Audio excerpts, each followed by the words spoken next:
A girl with a basket, एक टोकरी वाली लड़की, जिसके राइटर हैं विलियम सी डॉगलस। ठीक, तो चलिए आज हम जानेंगे, ये पहला चैप्टर है अबाउट द ऑथर, ऑथर के बारे में यानी कि लेखक के बारे में। तो चलिए पढ़ते हैं।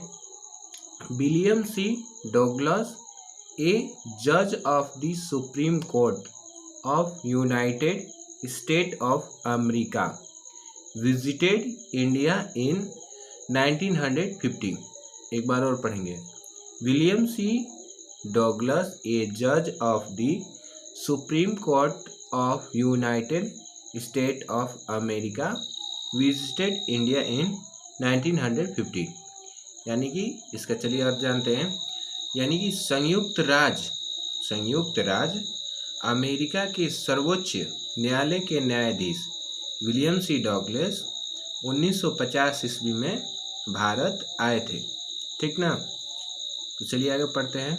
During his visit he happened to travel from New Delhi to Ranikhet, a hill station in the Himalaya. अपनी यात्रा के दौरान वह नई दिल्ली से हिमालय के एक हिल स्टेशन रानीखेत की यात्रा पर गए थे। ठीक ना, अब आगे पढ़ते हैं। He was a realist and support of labour. ठीक ना, वे एक यथार्थवादी और श्रम के समर्थक थे, यानी जो मेहनत के समर्थक थे। ठीक, चलिए आगे देखते हैं। ही also loved self respect and self confidence. ठीक ना, उन्हें स्वाभिमान तथा आत्मविश्वास भी पसंद था।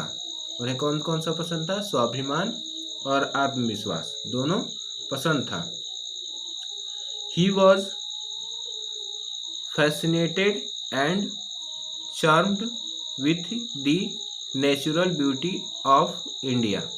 ठीक ना, वह भारत की प्राकृतिक सुंदरता से मोहित और मंत्रगत थे। ठीक ना, आगे पढ़िए। A girl with a basket is one of his famous essay. ठीक ना, एक टोकरी वाली लड़की उनके प्रसिद्ध निबंधों में से एक है। ठीक ना, ये हो गया अबाउट द ऑथर। तो चलिए अब आगे पढ़ते हैं अबाउट द लेसन। लेसन के बारे में क्या जानकारी है। ठीक, चलिए लेसन के बारे में पढ़ते हैं। A girl with a basket, his happen, written by William C Douglas, who come to India after the partition of the country in 1950। ठीक ना, एक टोकरी वाली लड़की विलियम सी डॉगलस द्वारा लिखी गई है, जो 1950 ईस्वी में देश के विभाजन के बाद भारत आए थे। ठीक ना दोस्तों, चलिए अब आगे पढ़ते हैं। At the time India was full of refugees who were driven away by the commonly fascism of Pakistan. ठीक ना, उस समय भारत शरणार्थी से घिरा हुआ था, जो पाकिस्तान के बंटवारे के बाद सभी शरणार्थी हो गए थे। उसकी कट्टरता के बाद वो दूसरा अपना मुल्क चाहता था पाकिस्तान, तो उसको बंटवारे के बाद सभी शरणार्थी हो गए थे। ठीक, he had a unique experience eight one of the railway station. ठीक ना, रेलवे स्टेशन में से ही उनका एकमात्र ऐसा जरिया था, जो उनके हाथ की कलाएं थी, वो वहाँ पर अपना कला दिखाते थे। चलिए आगे पढ़ते हैं। Many refugee children were selling small articles like basket and fans. जो छोटे छोटे शरणार्थी बच्चे थे वो फैंस और टोकरिया, सुंदर सुंदर फैंस और टोकरिया बेचते थे, ठीक ना। He was impressed with a little girl of 9 year, ठीक ना। वो बेचते थे तो कई शरणार्थी बच्चे उनकी टोकरी और पंखे जैसे छोटे छोटे चीज़ें बेच रहे थे। वहीं पर 9 साल की एक छोटी लड़की से प्रभावित थे।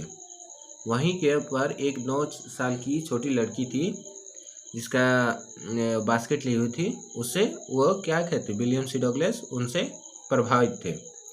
This essay is the recollection of his visible experience, ठीक ना। यह निबंध इन्हीं अनमोल अनुभवों का स्मरण करता है, ठीक ना। तो आज हमने about the author, about the lesson पढ़ा है, ठीक ना।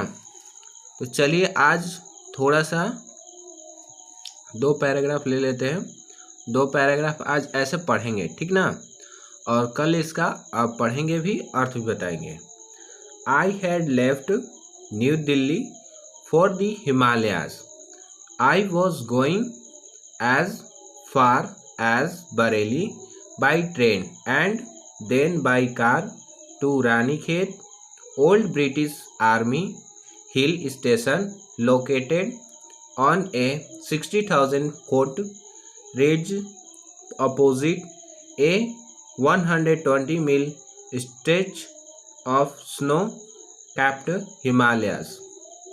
The train was slow and it stopped at all the way stations. At every stop I swung open the door of my compartment and walked the platform. The platforms were packed with people, Sikh, Muslims, Hindu, soldiers, merchants, peasants, poets, beggar, hawker. Almost everyone was barefoot and dressed in loose white garments. I would ask at least 3 people before I could find one who spoke English. We world affairs and every major topic. The news of the day produced in this way. I was trying to get a feel of the pulse of the nation, checking opinions against agents, official attitude and report, ठीक ना दोस्तों। तो आज हमने ये 2 paragraph पढ़ लिया है, इसका हम कल इसका अर्थ बताएंगे, ठीक ना दोस्तों। तब तक आप लोग इसे जो हमने आगे में अबाउट दी ऑथर और अबाउट दी लेसन पढ़ाया है उसे आप रिवीजन करिएगा और विलियम सी डगलस के बारे में जानिएगा, ठीक ना। और लास्ट में इन्हीं के आधार पे सेंट्रल आइडिया बनेंगे, ठीक ना। आज के लिए इतना ही, धन्यवाद।